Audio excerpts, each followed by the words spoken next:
पण मुद्दा असा आहे की तुम्ही जातीच्या पलीकडे जाऊन, धर्माच्या पलीकडे जाऊन त्या माणसानं, त्या महापुरुषानं जो विचार रुजवलाय त्याचा कधी विचार करणार आहात का नाही?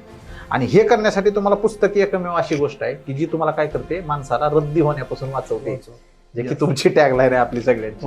आणि मग स्वतःच्या युवकांना जर रद्दी होण्यापासून वाचवायचं असेल तर मला वाटतं की त्यांनी रायरी वाचली पाहिजे. पण ज्यावेळेस तुम्ही शिवाजी महाराजांचा इतिहास आत्मसात करता, तुमच्या रक्तामध्ये तो भिनतो, तुमच्या मेंदूमध्ये तो मुडतो, त्यावेळेस समोरची जी परस्त्री आहे तिला माता म्हणण्या इतपतच तुमचं चारित्र्य तयार होतं. तर मला वाटतं आपणच आपल्या महापुरुषांची प्रतारणा करतो, त्यांच्या विचारांना पायदळी तुडवतो, आणि ते होऊ नये म्हणून रायरीसारख्या कादंबऱ्या समाजात वाटल्या गेल्या पाहिजे आणि त्या वाचल्या गेल्या पाहिजे.